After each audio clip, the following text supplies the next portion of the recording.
अस्सलाम वालेकुम दोस्तों। लो जी दोस्तों, अपने एरिए के अंदर बल्कि साडे चक के अंदर पहला न्यू होलैंड 850 ट्रैक्टर आया वा और ये ट्रैक्टर स्कीम वाला आया वा। साडे चक के अंदर साडे जिले के अंदरों साडी तहसील आ ਉਹਦੇ ਵਿੱਚੋਂ ਜਿਹੜਾ ਸਾਡਾ ਪਿੰਡ ਆ ਉਹਦੇ ਵਿੱਚ ਦੋ ਟਰੈਕਟਰ ਨਿਕਲੇ ਨੇ ਗ੍ਰੀਨ। ਇੱਕ 640 ਨਿਕਲਿਆ ਨਿਊ ਹੋਲੈਂਡ ਕੰਪਨੀ ਦਾ ਤੇ ਇੱਕ ਜਿਹੜਾ ਵਾ ਨਿਊ ਹੋਲੈਂਡ ਕੰਪਨੀ ਦਾ 850 ਨਿਕਲਿਆ ਵਾ। ਤੇ 850 ਵਾਲੇ ਜ਼ਿਮੀਂਦਾਰ ਸਾਡੇ ਨਾਲ ਮੌਜੂਦ ਆ ਤੇ ਇਹਨਾਂ ਨਾਲ ਅਸੀਂ ਗੱਲਬਾਤ ਕਰਦੇ ਆ ਕਿ ਇਹ ਜਿਹੜਾ ਟਰੈਕਟਰ ਆ ਉਹ ਕੈਸਾ ਰਿਹਾ ਵਾ ਤੇ ਕੀ ਇਹਨਾਂ ਦੀ ਸਮਝ ਦੇ ਵਿੱਚ ਗੱਲਬਾਤ ਆਈ ਆ। ਮੁਕੰਮਲ ਗੱਲਬਾਤ ਜਿਹੜੀ ਅਸੀਂ ਦੋਸਤਾਂ ਨਾਲ ਸ਼ੇਅਰ ਕਰਦੇ ਆ। अस्सलाम वालेकुम जी। वालेकुम सलाम जी। सब तो पहले जी सर जी ਤੁਹਾਨੂੰ ਬੜੀ ਮੁਬਾਰਕ ਹੋਵੇ, ਤੁਹਾਡਾ ਜਿਹੜਾ ਵਾ ਸਬ ਸਿਟੀ ਦੇ ਅੰਦਰੋਂ ਟਰੈਕਟਰ ਨਿਕਲਿਆ ਵਾ। ਖੈਰ ਮੁਬਾਰਕ ਜੀ, ਖੈਰ ਮੁਬਾਰਕ। ਤੇ ਇਹ ਨਿਊ ਹੋਲੈਂਡ 850 ਹੀ ਜਿਹੜਾ ਵਾ ਸਿਲੈਕਟ ਕਰਨ ਦਾ ਕੀ ਮਕਸਦ ਸੀ ਤੁਹਾਡਾ? ਯਾਰ ਇੱਕ ਤੇ ਸੁਣਿਆ ਜਿਹੜੀ ਸੀ ਨਾ ਉਹ ਨਵੀਂ ਟੈਕਨੋਲੋਜੀ ਸੀ। ਸਹੀ। ਨਵਾਂ ਜਿਹੜਾ ਕੋਈ ਟਰੈਕਟਰ ਆਇਆ ਨਾ, ਮਤਲਬ ਜਿੰਨੇ ਵੀ ਮਾਡਲ ਆਏ ਨੇ ਉਹਨਾਂ ਵਿੱਚ ਇਹ ਟੈਕਨੋਲੋਜੀ ਨਹੀਂ ਆਈ। ਸਹੀ। ਹੁਣ ਵਾਕਈ ਵੇਖ ਲਿਆ ਇਹ ਟੈਕਨੋਲੋਜੀ ਦਾ ਫਾਇਦਾ ਹੀ ਫਾਇਦਾ। ਠੀਕ। ਇਹ ਕਿਹੜੀ ਟੈਕਨੋਲੋਜੀ ਜਿਹੜੀ ਚੰਗੀ ਲੱਗੀ ਇਹਦੀ? ਇਹਨਾਂ ਜਿਹੜਾ ਕੀਤਾ ਨਾ ਲਿਫਟੋਮੈਟਿਕ ਕੀਤਾ ਨਾ, ਹਾਂਜੀ, ਉਹ ਬੜਾ ਅੱਛਾ ਸਿਸਟਮ ਆ। ਸਹੀ ਆ।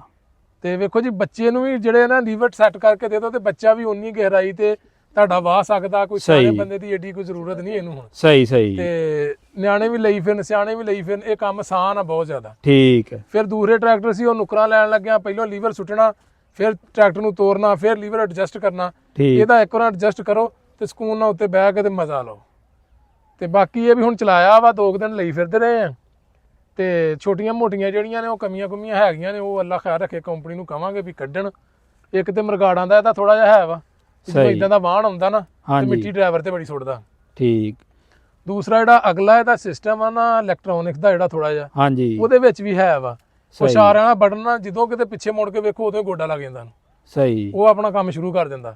ਤੇ ਫਿਰ ਟੀ ਲੱਗਾ, ਹਾਰਨ ਵੱਜਦਾ। ਟੀ ਵੱਡਾ ਹੀ ਲੱਗਾ ਵਾ। ਸਹੀ। ਹਾਰਨ ਬੜਾ ਵੱਜਦਾ। ਸਹੀ ਆ। ਤੇ ਬਾਕੀ ਓਵਰਆਲ ਜਿਹੜਾ ਨਾ ਇਹਦੀਆਂ ਕਟਾਈਆਂ ਛਟਾਈਆਂ ਜਿਹੜੀਆਂ ਨੇ ਉਹਨਾਂ ਦਾ ਮਜ਼ਾ ਬਈ। ਨਹੀਂ, ਕਟਾਈ ਆਮ ਤੁਸੀਂ 640 ਵਾਇਆ ਵਾ, ਇਹਦੀ ਕਟਾਈ ਦਾ ਫਰਕ ਹੈਗਾ ਵਾ। ਵਾਇਆ ਵੱਡਾ ਵੀ ਵਾਹ ਕੇ ਵੇਖਿਆ, 85 ਵੇਖਿਆ, ਪਰ ਇਹਦਾ ਕਟਾਈ 'ਚ ਫਰਕ। ਸਹੀ। ਜਿੱਥੋਂ ਮੋੜਦੇ ਮੁੜਦਾ ਵਾ। ਮੈਂ ਨਾ ਕਿ ਕਟਾਈ ਦਾ ਇਹਦਾ ਕਮਾਲ ਦੀ ਕਟਾਈ ਬਣਾ ਛੜੀ। ਸਹੀ। ਉਹ ਵਾਕਿਆ ਜਿਹੜੇ ਐਂਗਲ ਤੋਂ ਉਹਨਾਂ ਕਿਹਾ ਸੀ ਕੰਪਨੀ ਨੇ, ਉਸੇ ਐਂਗਲ ਤੋਂ ਮੋੜ ਹੁੰਦਾ। ਸਹੀ ਹੋ ਗਿਆ। ਹਾਂ। ਤੇ ਬਾਕੀ ਇਹਦੀ ਖਿਚਾਈ ਹੱਲਾਂ ਦੀ ਉਹ ਕੈਸੀ ਆ? ਹੱਲਾਂ ਦੀ ਖਿਚਾਈ ਵੇਖੋ ਜੀ, ਤੁਸੀਂ ਆਣ ਕੇ ਆਪ ਵੀ ਵੇਖਿਆ, ਅਸੀਂ ਵੀ ਟੈਸਟ ਕੀਤਾ। ਹੱਲਾਂ ਦੀ ਖਿਚਾਈ ਪੂਰੀ ਹੈ। ਸਹੀ। ਜਿਹੜੇ ਬੰਦੇ 85 ਚਲਾ ਕੇ ਆਏ ਨੇ ਉਹਨਾਂ ਵੀ ਚਲਾ ਕੇ ਵੇਖਿਆ। ਸਹੀ। ਉਹਨਾਂ ਵੀ ਇਹ ਗੱਲ ਆਖੀ ਆ ਵੀ ਵਾਕਿਆ ਹੀ ਹੱਲਾਂ ਖਿੱਚਦਾ ਵੇ। ਠੀਕ ਹੋ ਗਿਆ। ਬਾਕੀ ਹੋਰ ਕੋਈ ਕੰਪਨੀ ਨੂੰ ਤੁਸੀਂ ਪੈਗਾਮ ਇਹਦੇ ਉੱਤੇ ਦੇਣਾ ਚਾਹੋ ਨਿਊ ਹੋਲੈਂਡ ਨੂੰ, ਤੇ ਆਮ ਇਜਾਜ਼ਤ ਤੁਸੀਂ ਦੇ ਸਕਦੇ ਜੇ ਵੀ। ਕੰਪਨੀ ਨੂੰ ਪੈਗਾਮ ਤੇ ਇਹੀ ਵੀ ਇਹਦਾ ਜਿਹੜਾ ਫਿਲਟਰ ਆ ਨਾ ਇਹਨਾਂ ਲਾਇਆ ਹਾਈਡ੍ਰੋਲਿਕ ਦਾ। ਹਾਂਜੀ। ਉਹ ਪੰਪ ਦੇ ਥੱਲੇ ਲੱਗਾ, ਜਿਹੜਾ ਲਿਫਟੋਮੈਟਿਕ ਜਿਹੜਾ ਲੱਗਾ ਵਾ, ਉਹ 3600-3700 ਰੁਪਏ ਦਾ। ਉਹ ਕੋ ਸਸਤਾ ਲਾਉਂਦੇ, ਉਹ ਸਸਤਾ ਕੋ ਲਾਉਂਦੇ ਕੋਈ ਜ਼ਿਮੀਦਾਰ ਵਾਸਤੇ। ਵੇਖੋ ਜੀ ਉਹ ਮਸਲਾ ਵਾ ਜ਼ਿਮੀਦਾਰ ਵਾਸਤੇ। ਸਹੀ। ਹੁਣ ਇੱਥੇ ਬੰਦਾ ਸਾਲ ਬਾਅਦ ਜਾਂ 6 ਮਹੀਨੇ ਕਿਸੇ ਨੂੰ ਚਲਾਉਣਾ ਪੈਂਦਾ ਜਾਂ ਚੇਂਜ ਕਰਨਾ ਪੈਂਦਾ, ਜਾਂ ਮਹੀਨੇ ਬਾਅਦ ਉਹ ਚ ਕਚਰਾ ਆ ਜਾਂਦਾ। ਉਹ 3600 ਰੁਪਏ ਦਾ ਐਕਸਟਰਾ ਖਰਚਾ ਜਿਹੜਾ ਨਾ ਜ਼ਿਮੀਦਾਰ ਨੂੰ ਪੈਣਾ ਹੀ ਪੈਣਾ। ਸਹੀ ਹੋ ਗਿਆ। ਤੇ ਬਾਕੀ ਜਿਹੜਾ ਵਾ ਤਕਰੀਬਨ ਮੇਰੇ ਹਿਸਾਬ ਨਾਲ ਤੇ ਮਜ਼ੇਦਾਰ ਗੱਡੀ ਹੈ। ਇਹ ਵੇਖੋ ਜੀ, ਜਦੋਂ ਪਹਿਲੋਂ 850 ਆਇਆ ਸੀ ਨਾ, ਉਹਨੂੰ ਲੱਗਾ ਸੀ ਦੇਸੀ ਕਹਿ ਲਓ ਵੀ ਲੋਕਲ ਫਿਲਟਰ, ਉਹ ਕਾਮਯਾਬ ਨਹੀਂ ਹੋਇਆ ਔਰ ਕੰਪਨੀ ਨੇ ਹੁਣ ਇੰਪੋਰਟ ਕੀਤੇ ਨੇ ਫਿਲਟਰ। ਹੁਣ ਯਾਨੀ ਕਿ ਜਿਹੜਾ ਵਾ ਉਹ ਇਹਦਾ ਕੋਈ ਸ਼ਿਕਾਇਤ ਨਹੀਂ ਆ ਰਹੀ। ਬਾਕੀ ਆਪਣੇ ਵਕਤ ਦੇ ਨਾਲ ਇਹਨੂੰ ਬਦਲਣਾ ਪੈਣਾ, ਸਭ ਕੁਝ ਇਹਨਾਂ ਕਰਨਾ ਪੈਣਾ ਵਾ। ਤੇ ਫਿਲਟਰ ਦਾ ਵੈਸੇ ਹੈ ਵੇਖੋ ਜੀ ਫਾਇਦਾ ਤੇ ਬਹੁਤ ਜ਼ਿਆਦਾ। ਸਹੀ ਆ। ਵੱਡੇ ਨੁਕਸਾਨ ਤੋਂ ਬੰਦਾ ਬਚ ਜਾਂਦਾ। ਠੀਕ। ਫਿਲਟਰ ਦਾ ਜਿਹੜਾ ਬੈਨੀਫਿਟ ਆ ਮੇਰੇ ਨਜ਼ਰੀਏ ਨਾਲ ਇਹ ਹੀ ਆ ਕਿ ਵੱਡੇ ਨੁਕਸਾਨ ਤੋਂ ਬੰਦਾ ਬਚ ਜਾਂਦਾ। ਅਗਰ ਕੋਈ ਤੇਲ 'ਚ ਕਚਰਾ ਆਉਂਦਾ ਤੇ ਇਹ ਸਾਫ਼ ਹੋ ਜਾਂਦਾ। ਸਹੀ। ਤੇ ਫਿਲਟਰ ਮੈਂ ਨਾ ਬੰਦ ਹੋ ਜੇ ਉਹ ਇਸ਼ੂ ਕੋਈ ਨਹੀਂ, ਲੇਕਿਨ ਜਿਹੜਾ ਦੂਸਰਾ ਕਚਰਾ ਨਾ ਉਹ ਹਿੱਸੇ 'ਚ ਨਹੀਂ ਜਾਣਾ ਚਾਹੀਦਾ। ਸਹੀ। ਜਦੋਂ ਉਹ ਜਾਂਦਾ ਉਹ ਕੰਮ ਖਰਾਬ ਕਰਦਾ। ਹਾਂਜੀ। ਤੇ ਬਾਕੀ ਇਹਨਾਂ ਨੇ ਇਹਦਾ ਜਿਹੜਾ ਫਿਲਟਰ ਹਾਈਡ੍ਰੋਲਿਕ ਉਹਦਾ ਚੇਂਜ ਕਰਨ ਦਾ ਕਿੰਨੀ ਦੇਰ ਦਾ ਤੁਹਾਨੂੰ ਕਿਹਾ ਵਾ ਵੀ ਕਿੰਨੀ ਦੇਰ ਬਾਅਦ ਇਹਨੂੰ ਚੇਂਜ ਕਰਿਆ ਕਰਨਾ? 40 ਘੰਟਿਆਂ ਬਾਅਦ ਜਿਹੜਾ ਨਾ ਸਾਰਾ ਇਹਦੀ ਸਰਵਿਸ ਕਰਨੀ। ਠੀਕ ਆ। ਬਾਕੀ ਮੁੜ ਕੇ 100 ਘੰਟੇ ਬਾਅਦ ਫਿਰ ਇਹਨਾਂ ਕੋਈ ਮੇਰਾ ਖਿਆਲ ਆ ਕੋਈ ਅੱਛਾ ਫਿਲਟਰ ਤੇ ਤੇਲ ਜਿਹੜਾ ਨਾ ਪਿਛਲੇ ਹਿੱਸੇ ਦਾ, ਹਾਂਜੀ, ਉਹ ਅੱਜ ਕਿਸੇ ਮਕੈਨਿਕ ਨਾਲ ਰਾਬਤਾ ਹੈ ਤੇ ਉਹਨੇ ਕੋਈ ਵਾਹ ਉਹਦਾ ਅਮਾਉਂਟ ਦੱਸੀ ਵੀ ਜ਼ਿਆਦਾ ਦੇਰ ਤੁਸੀਂ ਚਲਾ ਸਕਦੇ, ਉਹਦਾ ਕੋਈ ਇਸ਼ੂ ਨਹੀਂ। ਵੇਖੋ ਜੀ ਸਰ ਜੀ, ਜਿਹੜਾ ਇਹਦਾ ਕੰਪਨੀ ਨੇ ਜਿਹੜਾ ਆਇਲ ਮੰਗਾਇਆ ਵਾ ਨਾ, ਅਲਗਾਜ਼ੀ ਕੰਪਨੀ ਨੇ, ਉਹ ਬਹੁਤ ਅੱਛੀ ਨਸਲ ਦਾ ਵਾ। ਉਹ ਬਿਲਕੁਲ ਅੱਛੀ ਨਸਲ ਦਾ ਐਡਮਿਸਟੋ ਕੰਪਨੀ ਦਾ ਵਾ ਔਰ ਬਹੁਤ ਹੀ ਅੱਛਾ ਵਾ, ਕਿਉਂਕਿ ਉਹ ਹੈ ਵੀ ਮਹਿੰਗਾ ਵਾ। ਔਰ ਮੇਰੀ ਕੰਪਨੀ ਨਾਲ ਦੇ ਬੰਦਿਆਂ ਨਾਲ ਗੱਲ ਹੋਈ ਸੀ ਵੀ ਇਹ ਕੀ ਵਜ੍ਹਾ ਮੰਗਾਉਣ ਦੀ। ਉਹਨਾਂ ਨੇ ਕਿਹਾ ਸੀ ਵੀ ਅਸੀਂ ਜ਼ਿਮੀਂਦਾਰਾਂ ਨੂੰ ਪਾਬੰਦ ਕਰ ਰਹੇ ਹਾਂ ਵੀ ਤੁਸੀਂ ਆਹੀ ਮੋਬਾਈਲ ਵਰਤੋ ਔਰ ਅਸੀਂ ਉਹਦੇ ਵਿੱਚ ਮੁਨਾਫਾ ਵੀ ਨਹੀਂ ਲੈ ਰਹੇ। ਕੰਪਨੀ ਵਾਲਿਆਂ ਨੇ ਗੱਲ ਕਹੀ ਸੀ। ਸਹੀ। ਬਿਲਕੁਲ। ਤੇ ਉਹ ਬਦਲੋ ਤਾਂ ਕਿ ਤੁਹਾਡੀ ਇੰਜਨ ਦੀ ਲਾਈਫ ਜ਼ਿਆਦਾ ਹੋ ਜੇ। ਲਓ ਜੀ, ਨਾਲ ਭਾਈ ਸਾਡੇ ਜ਼ਿਮੀਂਦਾਰ ਮੌਜੂਦ ਨੇ, ਦੇ ਸਕਦੇ ਤੁਸੀਂ ਸਾਰੇ। ਅੱਜ ਆਏ ਨੇ ਬਾਜੂਆ ਫਾਰਮ ਤੇ ਇਹਨਾਂ ਦਾ ਟਰੈਕਟਰ ਨਿਕਲਿਆ ਵਾ ਬਾਕੀ ਤੁਹਾਨੂੰ ਹੁਣ ਚੈੱਕ ਕਰਵਾਉਂਦੇ ਆ ਚਲਾ ਕੇ ਵੀ 2-4 ਫੇਰੇ ਲਾ ਕੇ ਹੱਲਾਂ ਤੇ ਵੀ ਚੈੱਕ ਕਰਵਾਉਂਦੇ ਆ। ਕਰਵਾਓ ਸਰ ਜੀ ਚੈੱਕ, ਮਾਰੋ ਸਲਫ।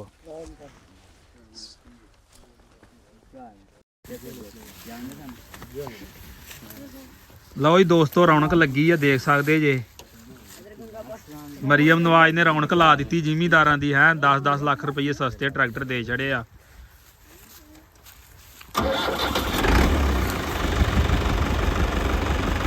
ਆਵਾਜ਼ ਆ ਰਹੀ ਹੈ ਮੇਰੀ? ਆ ਰਹੀ ਆ ਦੇਖੋ ਮੈਂ ਲੀਵਰ ਜਿਹੜੇ ਐਡਜਸਟ ਕਰ ਦਿੱਤੇ ਆ। ਠੀਕ ਆ। ਉਹਦੀ ਕੋਈ ਟੈਨਸ਼ਨ ਨਹੀਂ ਹੁਣ ਕਿ ਮੈਂ ਇਹਨੂੰ ਚਲਾ ਕੇ ਐਡਜਸਟ ਕਰਾਂ ਜਾਂ ਇਹਨੂੰ ਖਿਲਾਰ ਕੇ ਕਰਾਂ। ਸਹੀ। ਮੈਂ ਲਿਫਟੋ ਦਾ ਬਟਨ ਇਸਤੇਮਾਲ ਕਰਨਾ ਬਸ। ਠੀਕ।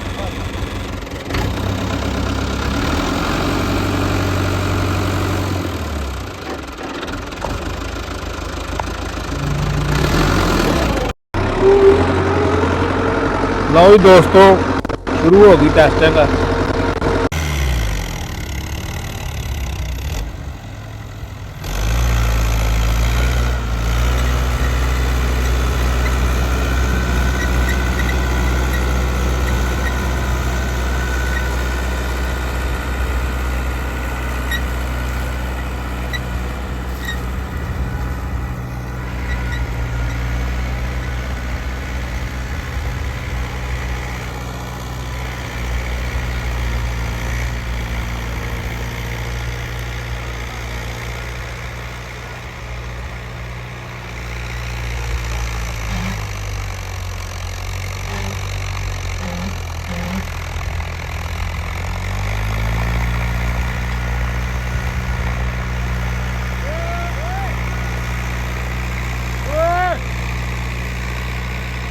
ਉਹਨੂੰ ਕਹਾ ਇੱਥੇ ਲਿਆ, ਵੀਡੀਓ ਤੇ ਬਣਾਈਏ ਪੂਰੀ।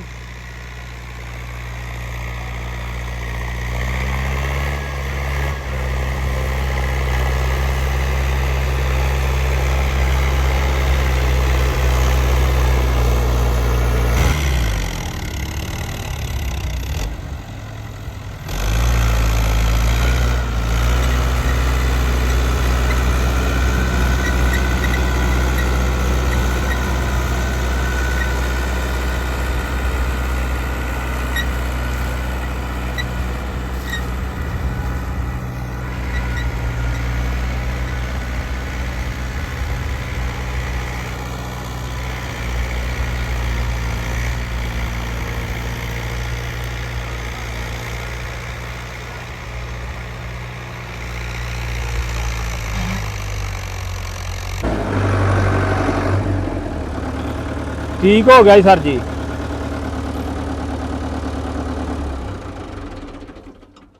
ਦਵਾ ਸਾਹਿਬ ਡੀਜ਼ਲ ਪੰਪ ਬਹੁਤ ਤਗੜਾ। ਸਹੀ। ਬਾਕੀ ਅੱਛਾ ਇਹ ਸਵੇਰ ਸਟਾਰਟਿੰਗ ਦਾ ਤਾਂ ਨਹੀਂ ਮਸਲਾ ਕਰਦਾ? ਨਹੀਂ ਕੋਈ ਮਸਲਾ ਨਹੀਂ ਇਹਨੂੰ ਕਰਮ ਵਾਲੇ ਨੂੰ ਸਟਾਰਟਿੰਗ ਦਾ। ਅੱਛਾ ਜੋ ਨਵੇਂ ਪਹਿਲੋਂ ਆਏ ਸੀ ਨਾ ਟਰੈਕਟਰ, ਉਹਨਾਂ ਦੇ ਵਿੱਚ ਬੈਟਰੀ ਦਾ ਮਸਲਾ ਹੁੰਦਾ ਸੀ। ਬੈਟਰੀਆਂ ਲੱਗਦਾ ਕਿ ਪੁਰਾਣੀਆਂ ਲੈ ਲਈਆਂ ਸੀ ਇਹਨਾਂ ਨੇ, ਤੇ ਉਹ ਅਸੀਂ ਬਥੇਰਾ ਕੰਪਨੀ ਨੂੰ ਕਿਹਾ, ਤੇ ਹੁਣ ਲੱਗਦਾ ਵੀ ਉਹ ਕੋ ਲਾਮਾ ਜਿਹੜਾ ਨਾ ਥੋੜਾ ਜਿਹਾ ਘਟ ਗਿਆ। ਇਹਦਾ ਜਿਹੜਾ ਸਲਫ ਮਾਰਿਆ ਉਹ ਸੈੱਟ ਆ।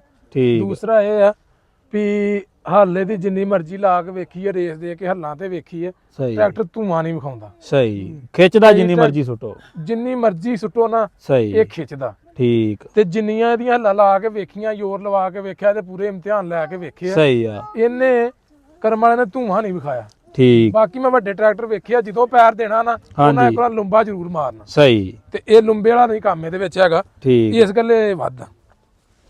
ਤੇ ਹੁਣ ਇਹਦੇ ਕੋਲ ਕੰਮ ਲਵਾਂਗੇ ਜੀ ਸਾਰੇ ਇਨਸ਼ਾਅੱਲਾ। ਸਹੀ। ਇਹਦੀ ਥ੍ਰੈਸ਼ਰ ਵੀ ਪਾਵਾਂਗੇ, ਲੈਵਲ ਵੀ ਪਾਵਾਂਗੇ, ਜੋ ਕੁਛ ਇਹਦਾ। ਠੀਕ ਹੈ ਜੀ। ਲਓ ਜੀ ਦੋਸਤੋ ਇਹ ਜ਼ਿਮੀਂਦਾਰ ਦਾ ਫੀਡਬੈਕ ਸੀ ਜਿਹੜਾ ਤੁਸੀਂ ਲਿਆ ਵਾ। ਬਾਕੀ ਗ੍ਰੀਨ 850 ਇਹ ਕਈਆਂ ਬੰਦਿਆਂ ਨੂੰ ਤੇ ਦਰਖਾਸਤਾਂ ਹੀ ਨਹੀਂ ਦਿੱਤੀਆਂ ਗਈਆਂ, ਔਰ ਇਹ ਸਕੀਮ ਦੇ ਅੰਦਰ ਇਹ ਟਰੈਕਟਰ ਹੈਗਾ ਸੀ। ਬਾਕੀ ਲਾਂਚ ਕੰਪਨੀ ਨੇ ਥੋੜਾ ਜਿਹਾ ਲੇਟ ਕੀਤਾ, ਅਗਰ ਪਹਿਲੋਂ ਕਰਦੇ ਤੇ ਇਹਦੀ ਜਿਹੜੀ ਆ ਕਾਫੀ ਬੁਕਿੰਗ ਹੋਣੀ ਸੀ।